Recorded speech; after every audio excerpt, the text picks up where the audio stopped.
ჩვენს ტელემაყურებელს კი უნდა შევთავაზოთ უკვე სხვა თემები, რომელიც კვლავ კორონავირუსის შედეგად გამოწვეულ კრიზისს უკავშირდება, მაგრამ არა ჩვენს ჯანმრთელობით, არამედ ეკონომიკურ, ფინანსურ მდგომარეობას, რაც ბუნებრივია, რომ შეიძლება სიცოცხლის საფრთხესთან მიმართებაში ასეთი სიმძიმის საშიშროებას პირდაპირ გაგებით არ წარმოადგენდეს, მაგრამ ძალიან სერიოზული პრობლემა უკვე არის ჩვენი საზოგადოების, რაზეც აქტიურად უნდა დავიწყოთ საუბარი მთავრობის წევრებთან ერთად.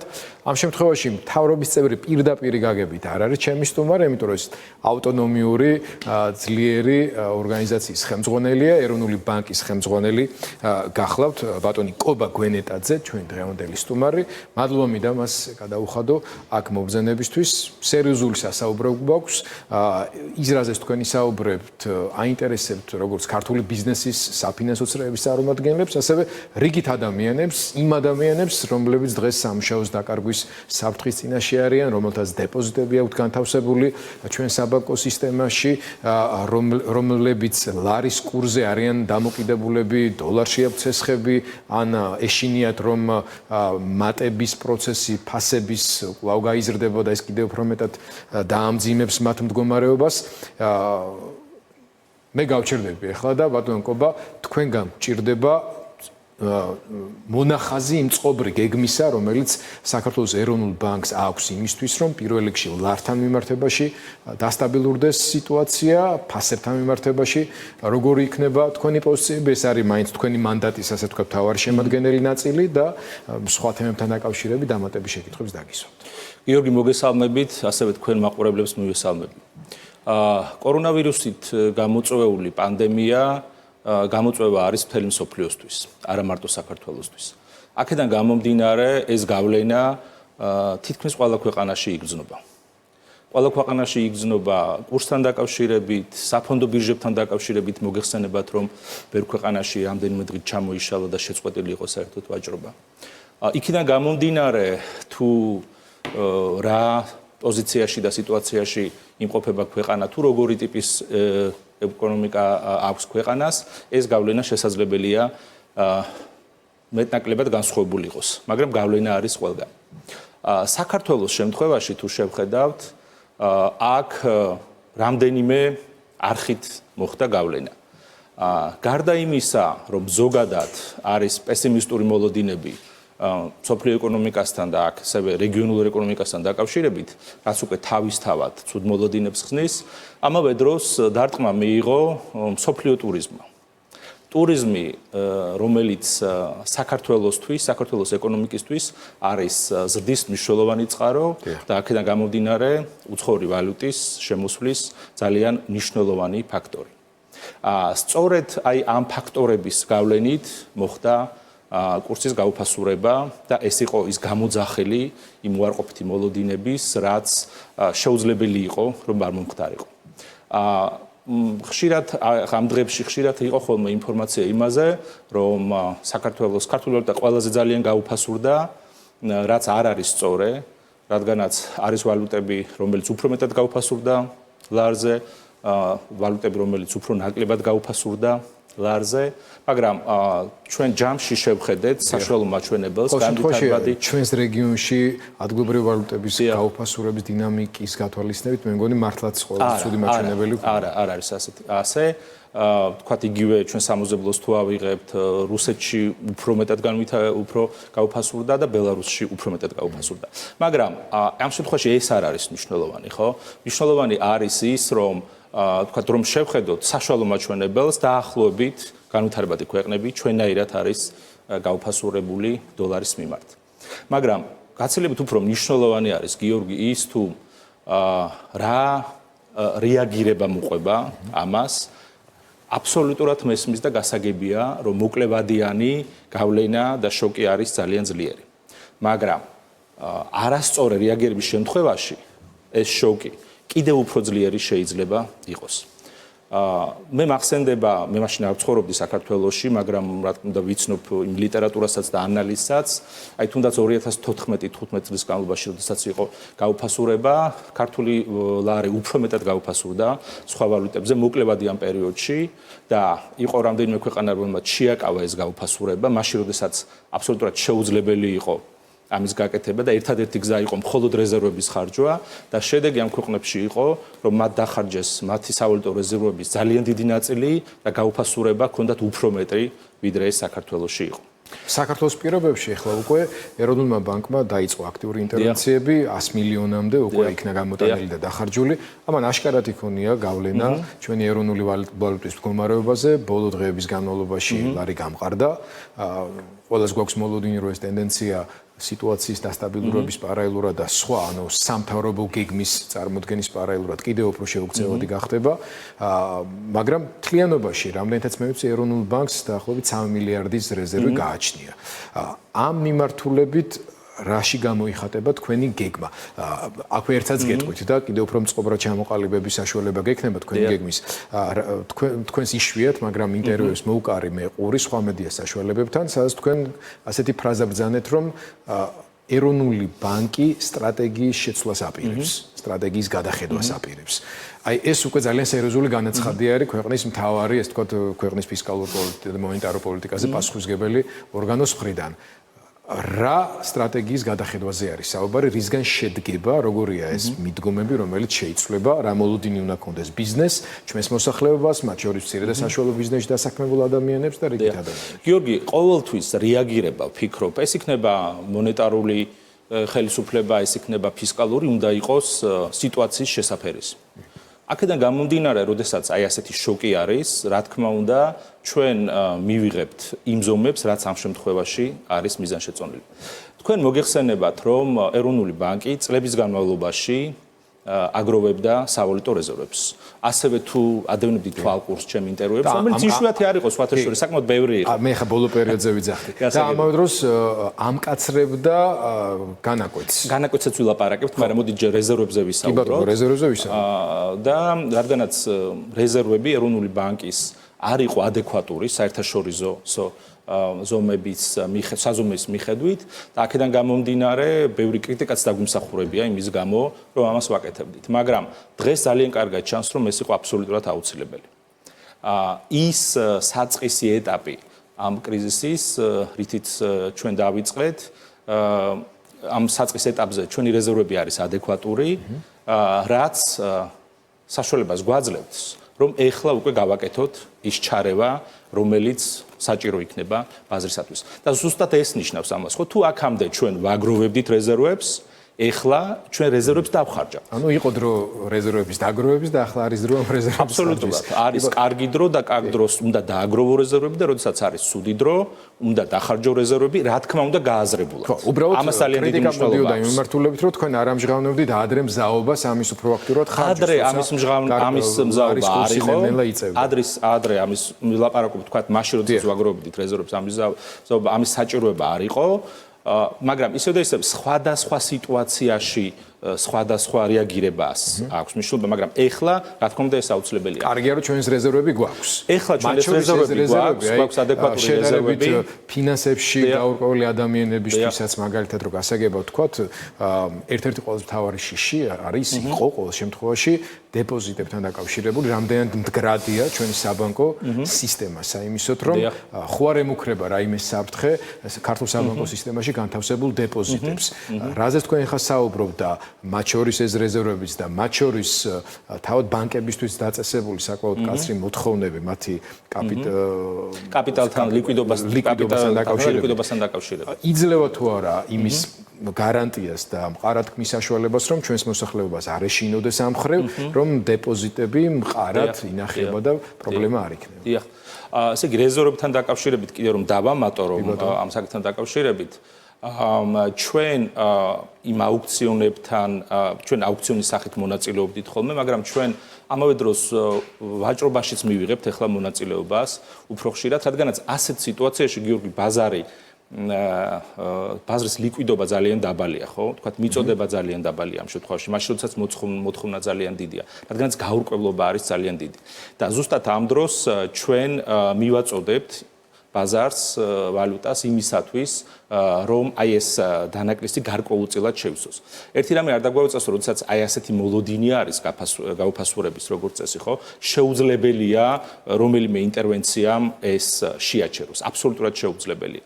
მაგრამ მას შემდეგ, რაც გარკვეული კორექტირება მოხდება, უკვე შესაძლებელია ამის გაკეთება და ჩვენ როცა პარალელურად სამთავრობო გეგმა წამოგვეწევა, ამაზეც გარკვეული სხვა ტიპის მოლოდინები, რაზეც საუბარი ჩვენ აუცილებლად გვჭირდება. ამაზეც ვისაუბრებთ აუცილებლად. და მოდით აი საბანკო სისტემაზე ეხლა გადავიდეთ საბანკო სისტემაზე, ხო? ეხლა გადავიდეთ საბანკო სისტემაზე. საბანკო სისტემა დღეს ამ გამოწვევას ხვდება ძალიან მომზადებული. ჩვენ ამავე დროს შედარებით მკაცრი რეგულატორის სახელი გვაქვს და მე არასოდეს არ მოვიხერხულება ხოლმე ამის, რადგანაც ეს არის ძალიან მნიშვნელოვანი და ძალიან კარგი, ეს არის ის, რაც დღეს გვეხმარება. ძირითადი მაჩვენებლები რო ავიღოთ საბანკო სექტორის არის ძალიან კარგი. ეს არის იმის შედეგი, რომ ქონდა გონივრული საზემხედველო პოლიტიკა.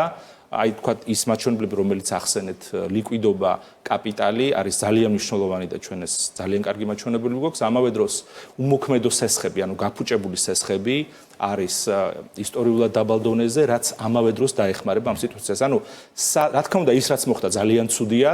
ეს ჩვენზე არ იყო დამოკიდებული, მოხდა, მაგრამ ეხლა ჩვენ ამას უნდა გავუმკლავდეთ და ჩვენ ამისთვის მომზადებული ვართ. აქედან გამომდინარე, ვფიქრობ, რომ აი ის მზაობა, რომლითაც შეხვდა საბანკო სექტორი, არის გარანტია იმის, რომ დეპოზიტები, რომელიც არის განთავსებული ბანკებში, იყოს დაცული. როდესაც ზოგადად აი ესეთ საკითხებზე ვსაუბრობთ, ამავე დროს არ უნდა დაგვავიწყდეს, რომ მხოლოდ ამ შემთხვევაში იმას არ აქვს მნიშვნელობა, რომ დავიცვათ დეპოზიტები, რაც ძალიან მნიშვნელოვანია, მაგრამ ამავე დროს საკრედიტო აქტივობა უნდა გაგრძელდეს. იმისათვის მოსახლეობის იმ ნაწილისთვის, რომ მხოლოდ დეპოზიტი აქვს, ეს ძალიან მნიშვნელოვანია, თუმცა მაგრამ მას ვისაც სესხები აქვს, მას ვისაც ჭირდება სესხები, საჭიროა, რომ ბიზნეს აქტიურობა განახდეს. და ზუსტად აი ის, რომ ეხლა კარგი უსაფრთხოების ბალიშები გვაქვს, რომელსაც ჩვენ ბუფერებს ვეძახით ხოლმე, ცოტა ისეთი უცხო სიტყვა, მაგრამ ჯობია უფრო დამკვიდრდეს, ვიდრე უსაფრთხოების ბალიშები და ეს ბუფერები საშუალებას გვაძლევს, რომ გაუმკლავდეთ აი ამ პრობლემებს და საბანკო სისტემამ შეძლოს დაფინანსება ბიზნესის. რადგანაც ეს არის აუცილებელი და როდესაც აი ამ რთულ პერიოდს გავივლით, მერე უკვე დადგება პერიოდი ისე ვთქვათ კაპიტალის დაგროვების და ასე შემდეგ, მაგრამ ამ პერიოდს ეს კარგად გადაგვატანებს. კიდევ ერთი საკითხი, თქვენ მკაცრი მიდგომები ახსენეთ, არ შემიძლია ამას არ შევეხო. ჩვენ ყოველთვის ვამბობდით ასეთ რამეს, ხო? აი რატომ არის დღეს მაგალითად ძალიან რთული ადამიანისთვის ეს სიტუაცია? რთულია მაშინ, როდესაც დოლარში არის სესხი აღებული. ხა თუ თქვენ ასევე უყურებდით დრო და დრო, ვთქვათ, ეროვნული ბანკის გამოსვლებს, ჩემ გამოსვლებს, დოლარიზაციის აქტიური პოპულარიზატორი. ანუ ყველაზე მნიშვნელოვანი, რასაც ვამბობდით, რომ დოლარიზაცია არის ძალიან დიდი გამოწვევა ეკონომიკისათვის, დოლარიზაცია უნდა შემცირდეს. და ამის მიზანმიმართულ ნაბიჯებს ვიღებდით, სხვა შორის საკმაოდ წარმატებულად. რაც ნიშნავს, გიორგი, რომ დღეს იმ ხალხის რაოდენობა, რომელიც უფრო მეტად იქნებოდა დაზარალებული ამ გაუფასურებისაგან, არის გაცილებით ნაკლები, ჩვენ რომ ეს არ გავუკეთებთ. ეს ვისაც შეიძლება სესხები აქვს ლარში ამ შემთხვევაში, მაგრამ მეორე მხრივ შევხედოთ, ჩვენ მაინც იმპორტ დამოკიდებული ქვეყანა ვართ სამწუხარო დიდწილად, რაც ნიშნავს იმას, რომ დოლარით შემოგვაქვს და შემდეგ ეს ფასწარმოქმნა აისახება მათ შორის ყოველდღიურად მოხმარებად პროდუქტებს. ეხლა ინფლაციაზე გადავდივართ. მაშინ ამაზე ვილაპარაკოთ. ზუსტად ამაზეა საქმე. მაგრამ მანამდე კიდევ ერთი საკითხი არ დამავიწყდება, კიდევ ერთი საკითხი უნდა ჩავთვალოთ აუცილებლად. რატო? იმიტომ რომ იქ გვაქვს ჩვენ პრობლემა, ან ფასებმა თუ ასე ზრდა გააგრძელა. ამაზე ვისაუბრებთ. ის ლარები დიდი რაოდენობით იქ დაქონია იმ კაცკია. ყოველთვის მაქვს დეფიციტი დროის და იმედია ეხლაც არ მექნება. გისმენთ.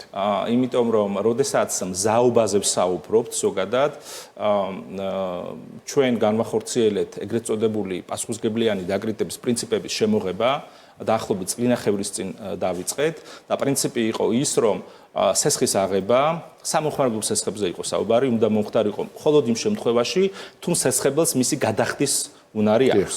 ამავე დროს, ზუსტად აი ამ რეგულაციაში ჩვენ ჩავდეთ სხვადასხვა ელემენტები, რომელიც უფრო ახალისებდა ლარში აღებულ სესხებს და უფრო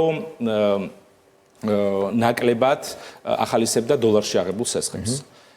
ეს არის ძალიან მნიშვნელოვანი, რომ დღეს, თქვათ, იმ ხალხის რაოდენობა რომელსაც შეუძლია ზოგადად ცესხის მომსახურება, არის გაცილებით ბევრი. სხვა შემთხვევაში ეს რომ არ გაგვიხორციელებინა, ხალხი ამ სიტუაციაში შეხვდებოდა ძალიან მაღალი ვალებით და ძალიან მაღალი ვალებით დოლარში და დღევანდელი სიტუაცია გაცილებით უფრო რთული გადასატანი იქნებოდა, ვიდრე სხვა შემთხვევაში იქნებოდა. სწორედ ამაში იგულისხმება, სწორედ ეს ნიშნავს, რომ რეგულატორი იყოს წინდახედული, მაშინ, როდესაც ზომებს იღებს და მაშინ გააკეთოს ის ზომები, როდესაც ამის გაკეთება არავის არ მოსწონს. თუმცა დედოლარიზაციის, ანუ ლარიზაციის პოლიტიკამ, რომელიც ეროვნული ბანკის მხრიდან ასე აქტიურად იყო წარმართული, ამ კრიზისულ სიტუაციაში უფრო მეტად ხო არ განაპირობა ლარის კურსის ავარდნა, იმიტომ რომ ნდობა მაინც არსებული საერთაშორისო კრიზისიდან გამომდინარე, ცხადია დოლართან მიმართებაში უფრო მეტი იყო და ადამიანების ან ბიზნესების გარკვეულმა კატეგორიამ დაიწყო ლართან უნდობლობის ფონზე დოლარის მაქსიმალური შესყიდვა. არავითარ შემთხვევაში ეს არ არის ერთმანეთთან კავშირში, ხო? ნებისმიერ სიტუაციაში რომ მომხდარიყო ასეთი მოვლენა, ყოველთვის ასეთი კრიზისების დროს გიორგი ხდება დაგროვება ეგრეთ წოდებული safe haven ვალუტის, ხო? ანუ ამ შემთხვევაში დოლარის. და აქედან გამომდინარე არის რომ დროებითი მოვლენა იყო და თუ დასტაბილურდება სიტუაცია, ის ხალხი ისევ ლარში გადმოიტანს ამ თავის არა, როდესაც დასტაბილურდება ეს სიტუაცია, ხო? თქვათ ეხლა შეიძლება დოლარიზაცია გარკვეულწილად გაიზარდოს, მაგრამ მაშინ როდესაც დასტაბილურდება სიტუაცია, ეს ისევ გამოიწვევს იმას, რომ დოლარიზაცია შემცირდება. ანუ დღესდღეობით ეხლა არის გარკვეულწილად პანიკური საქციელი, ამაზე მისე ვილაპარაკებ, მაგრამ ეს აუცილებლად გაივლის. კარგით, გადავიდეთ ფასებზე. იმიტომ რომ რა თქმა უნდა ძალიან დიდი მნიშვნელობა აქვს იმას, რომ ლარის კურსი სტაბილური იყოს და პროგნოზირებადი იყოს, ანუ ბუნებრივია ყოველას გვირჩევნია რომ რაც შეიძლება მყარი იყოს ლარი, მაგრამ ამაზე არანაკლები და ალბათ უფრო მეტი მოთხოვნა და მოლოდინია განსაკუთრებით ბიზნესების, რომლებიც ცოტა გრძელვადიანი პოლიტიკა უნდა დაგეგმონ, ბიზნეს მოდელები, ინვესტიციები და ასე შემდეგ, რომ მათ იცოდნენ რომ არის 3 და 2 დაუშვათ. ხო, ვიცით რომ აი ამ 3 და 2-ის პლუს მინუს ცოტა მცირე ცვლილების ფარგლებში ეს იქნება 1 წლის, 2 წლის, 3 წლის განმავლობაში. ეს არის ნამდვილად პრობლემა მათთვის. და მეორეა კიდევ ფასების პრობლემა, ხო? იმიტომ რომ იმპორტ დამოკიდებული ქვეყანა ვართ, შემოგვაქვს ბევრი რამ, ისეთი რასაც ყოველდღიურად ჩვენ მოსახლეობის უმრავლესობა მოიხმარ სუპერმარკეტებში, უბნის მაღაზიებში და ასე შემდეგ.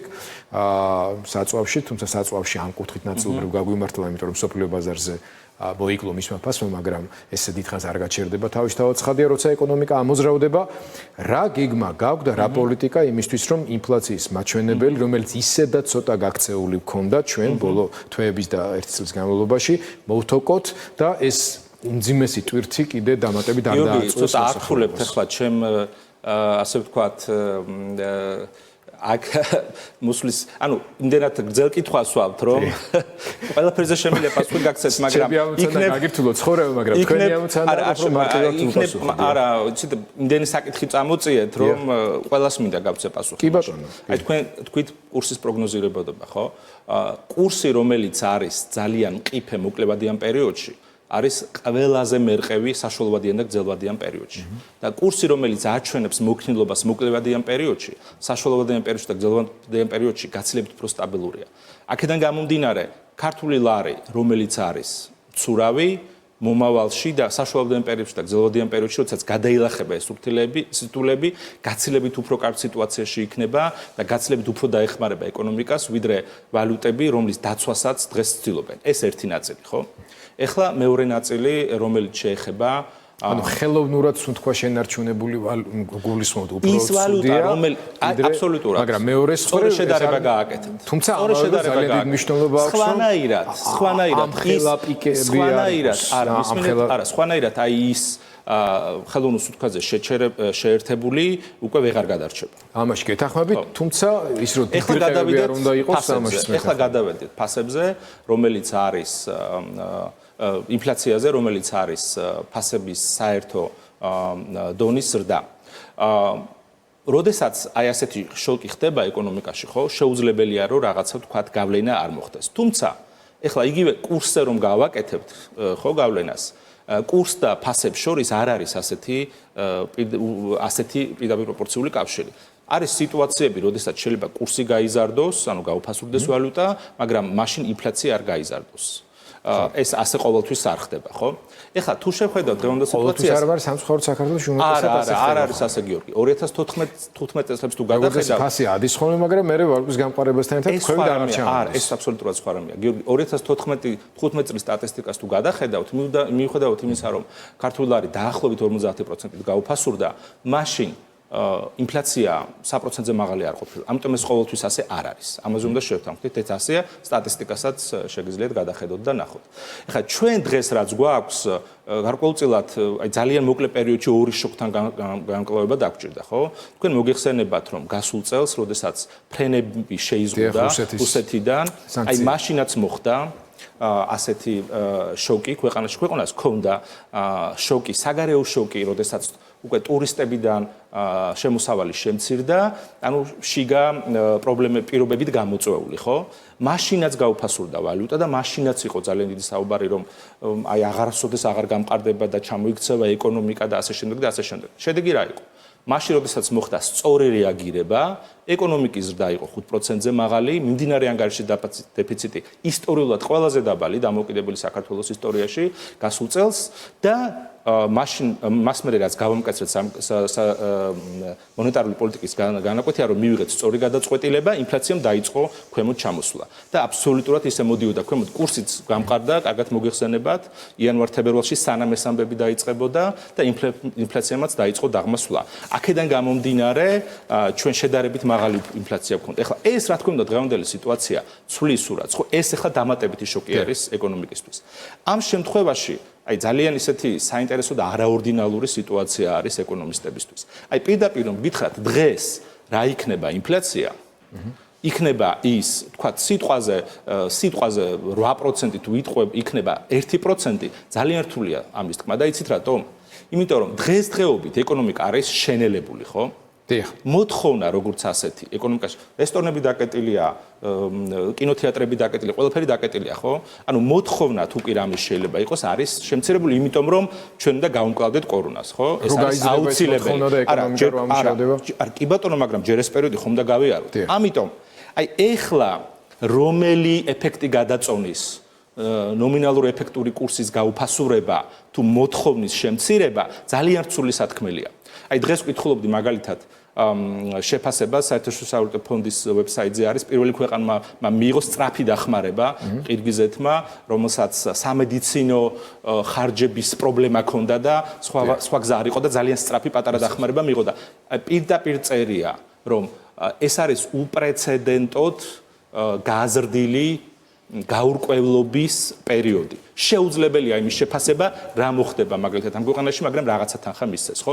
აქედან გამომდინარე, დროებით, რა თქმა უნდა, და შეიძლება რომ ინფლაცია იყოს უფრო მაღალი, მიზნობური მაჩვენებელი, მაგრამ ჩვენი მანდატსაც რომ შევხედოთ, გიორგი, ჩვენი მანდატი არის საშუალოვადიან პერიოდში მიზნობრი მაჩვენებელთან ყოფნა. გარწმუნებთ, რომ სწორი მაკროეკონომიკური პოლიტიკის შემთხვევაში ამ შედეგს აუცილებლად მივახცეთ, მაგრამ წელს რა იქნება ჯერ კიდევ რთული საქმეა. მაკროეკონომიკური პოლიტიკის კუთხით თქვენ გაამკაცრეთ ბოლო ხანებში მონეტარული პოლიტიკა პროცენტი გაზარდეთ, აწიეთ, რამაც ლარის შედარებით სტაბილურობას იმ ეტაპზე შეუწყო ხელი, მაგრამ ბუნებრივია მსგავსი ნაბიჯები ეკონომიკის ზრდას ანელებს ხოლმე. ჩვენ არ მინახავს ამ შედეგების სხვათა შორის. ძალიან კარგი ზრდა იყო. და მაშინ არა, გიორგი, მაშინა როდესაც კი გავამკაცრეთ, ხო, გასულ წელს. მაშინა ძალიან კარგი ზრდა იყო ეკონომიკაში. აი ეს კარგი ზრდა ვისთვის როგორ არის? თქვენი კრიტიკოსები იტყვიან, რომ საქართველოსნაირი პრობლემების მქონე ქვეყნისთვის 2 და 3%-იანი და 4%-იანი ზრდა მაინც ამას დიდი არის. მე გულისხმობ წლის განმავლობაში მატებას ამ შემთხვევაში, ხო? თუ წინა წელს 4 იყო, მერე 5 კია ზრდა, მაგრამ არის სულ რაღაც 1%, რაც ჩვენერი პატარა ეკონომიკის ქვეყნის ძალიან სერიოზული პრობლემა არის მაინც. ჩემი კითხვა მდგომარეობს შემდეგში. თქვენ ახსენეთ უკვე საერთაშორისო სავალუტო ფონდი. აი ჩვენი ბიზნესების, საფინანსო სექტორის, მცირე და საშუალო ბიზნესის მათ შორის ერთობლიობა ელოდება, მას აქვს მოლოდინი თქვენი მხრიდანაც და მთავრობის მხრიდანაც. ამერიკის შეერთებულმა შტატებმა უკვე 2 ტრილიონიანი ეკონომიკური სტიმულირების პაკეტი არა მარტო გამოაცხადა, კონგრესმა, სენატმა კენჭი უყარა და უკვე მოქმედებაში შევიდა. ევროკავშირმა განაცხადა, რომ 1 ტრილიონიანი იქნება ეს პაკეტი. ბრიტანეთმა თქვა, რომ 250 მილიარდი ფუნტი სტერლინგის მოცულობის იქნება. ანუ გასაგებია, რომ ჩვენ ამ ხელა შეზღუდვები კი არა, ამის არა გვაქვს, მაგრამ იმასაც ხვდებით, რომ ჩვენ მხოლოდ ჩვენი რესურსებით წარმოქმნილ უზარმაზარ პრობლემას ვერ მოვერევით, ჩვენ დაგვჭირდება საერთაშორისო საფინანსო ორგანიზაციების, რა ვიცი, ინექციას დავარქმევთ, ამას თუ კრედიტები დაერქმევთ, თუ ასე შემდეგ. და ეს ყველაფერი მოლოდინი არის, რომ უკვე უნდა აქტიურ ფაზაში იყოს მოლაპარაკებების იმისთვის, რომ როგორც კი ჩვენ აი ამ კრიზისულ პანდემიასთან ბრძოლის ფაზას უკვე ნელ-ნელა გადავაგორებთ, ჯერ არ შევსულვართ, ასე ვთქვათ, პიკში, მაგრამ როცა ეს მოხდება, რომ ქვეყანამ სწრაფად დაიწყოს, ასე ვთქვათ, ეკონომიკის განახლება. აი ამ ხრივ რა შეგვიძლია უთხრა ჩვენ საზოგადოებას? ამ ხრივ საზოგადოება მინდა დავამშვიდო და დავარწმუნო, რომ დახმარება იქნება ძალიან მალე. მომენტალურად როგორც კი დავინახეთ ხელისუფლებასთან ერთად ეკონომიკური გუნდს გულისხმობ ამ შემთხვევაში, მაშინვე დავიწყეთ ამაზე მუშაობა. ჩვენთვის ეს კიდევ უფრო კარგ სიტუაციაში აღმოჩნდით, იმიტომ რომ ჩვენ გვაქვს მიმდინარე პროგრამა საერთაშორისო სავალუტო ფონდის, რაც ნიშნავს, რომ როდესაც ასეთი პროგრამა არის, გაცილებით დიდი დახმარების წამოღება შეიძლება ძალიან მოკლე პერიოდში. და ზუსტად ჩვენ გავაგრძელებთ პროგრამა შარშან დეკემბერში, შემდეგი წლის აპრილამდე, მაშინ როდესაც საერთოდ არ იყო ძალიან დიდი საჭიროება ამის, ჩვენ მეტი თანხა არ მოგვითხოვია ამ პროგრამის ქვეშ, მაგრამ ეხლა ჩვენი წინდახედულობა საშუალებას გვაძლევს, რომ ვისარგებლოთ ამით. ეხლა ეს რას ნიშნავს? ეს ჩვენ უკვე მოლაპარაკებები უკვე მიმდინარეობს, რამდენიმე დღეა დაიწყო. საერთაშორისო სავალუტო ფონდის პროგრამა არის ყველაზე მთავარი და რატომ არის მთავარი? როდესაც საერთაშორისო სავალუტო ფონდის პროგრამა მიმდინარეობს, ეს არის ხარისხის ნიშანი. ეს ნიშნავს, რომ მაკროეკონომიკური პოლიტიკა, რომელიც ქვეყანაში ვითარდება, ხორციელდება, არის აბსოლუტურად სწორი. ეს არის სიგნალი სხვა საფინანსო ინსტიტუტებისათვის, და ჩვენ უკვე 3 წელია ეს გვაქვს. მუშაობა შეიძლება. არა, შეიძლება კი არა. ამ ქვეყანასთან უნდა იმუშაო და ზუსტად ამიტომ იყო, რომ თქვა ბოლო 2 წლის განმავლობაში ყველა საერთაშორისო სარეიტინგო კომპანიამ საქართველოს გაუზარდა სუვერენული რეიტინგი. ეს ერთ-ერთი მიზეზიც იყო ამის, ხო? ხლა რას ნიშნავს? როდესაც იქნება საერთაშორისო სავალუტო ფონდისგან ტრანში, ამას უკვე დაემატება სხვა ორგანიზაციებიდან ტრანშები, ეს არის აზიის განვითარების ბანკი, მსოფლიო ბანკი, ევროპის რეკონსტრუქციის და განვითარების ბანკი და სხვა ორგანიზაციები. ეს საკმაოდ დიდი პაკეტია. აქედან ნაწილი იქნება შეგვიძლია ვთქვათ რა მოცულობაზეა არ შემკვიდრებია 100 მილიონი 1 მილიარდი 1 მილიარდი არა იმიტომ რომ ითქვა სხვადასხვა ასე ვთქვათ ოპოზიციური ჯგუფების მიერ იყო და არა მარტო სხვათა შორის ძალიან ავტორიტეტული საქართველოს მასშტაბით განსაკუთრებით ანალიტიკური ჯგუფების მიერ სხვადასხვა ვერსიები განხილული და რამდენი დაჭირდება ქვეყანას ამ სხვადასხვა ვერსიების შედეგების მიხედვით გამოსავ. ყველგან ფიგურირებს რომ ქვეყანას დაახლოებით მილიარდის ან 2 მილიარდის საგარეო დახმარება დაჭირდება იმისთვის, რომ მდგომარეობა დარეგულირდეს. აი, რა მასშტაბზე ველაპარაკებით? საერთაშორისო სავალუტო ფონდს და იქიდან რამდენზე გავდივართ სხვებთან ურთიერთობაში, რომ ეს პაკეტი დაახლოებით რა მოცულობი შეიძლება იყოს? გიორგი, მოდით ასე ვთქვათ, ამის გაცხადება ცოტა ხანში იქნება ეკონომიკური გუნდის მიერ და მთავრობის მიერ. ჩვენ ამ შემთხვევაში ეკონომიკური გუნდი და ეროვნული ბანკიც დამოუკიდებელი ორგანიზაცია ვართ ხელმომწერი პროგრამის სავალუტო ფონდის, მაგრამ არ მინდა რომ წინ გაუსწრო ამოვლენებს. 1 მილიარდზე მეტი არის ალბათ. არ გაუსწრებთ მოვლენებს, იმიტომ რომ იქნება ამის გამოცხადება. რაც შემიძლია გითხრათ საერთაშორისო სავალუტო ეროვნულ ბანკთან დაკავშირებით, ხო, იმიტომ რომ ჩვენ მივიღებთ ამ სახსრებს.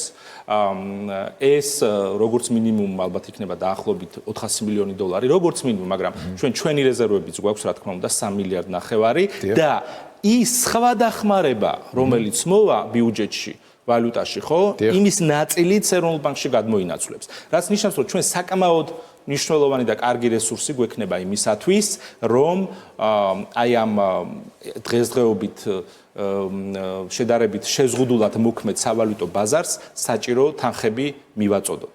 და ეს ყველაფერი ზუსტად გვაძლევს იმის საფუძველს, რომ ამ კრიზისს გადავლახავთ. ეს არის აბსოლუტურად შესაძლებელი და ამასთან გამკლობა შესაძლებელია.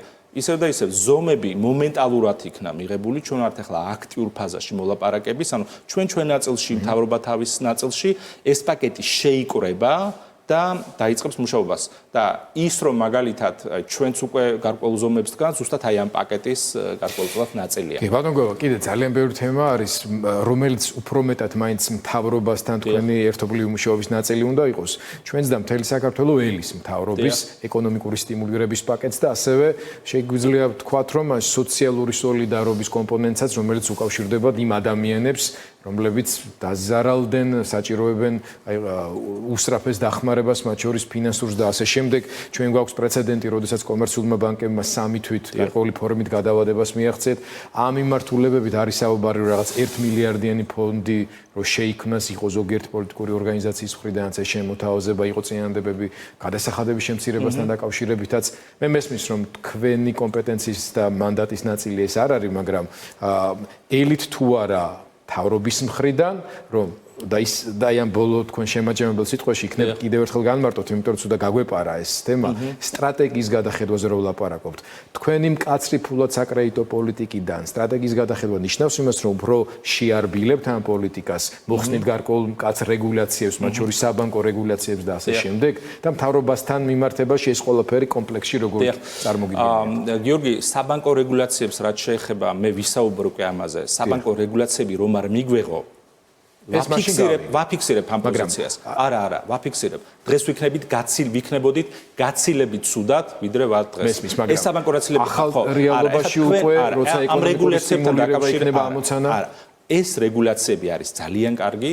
ეს ამ რეგულაციების მიხედვით ცესხი უნდა აიღოს ცესხებელმა, რომელსაც აქვს შემოსავალი, რომელთაც გადაიხდის ამ სტრატეგიის ცვლილება.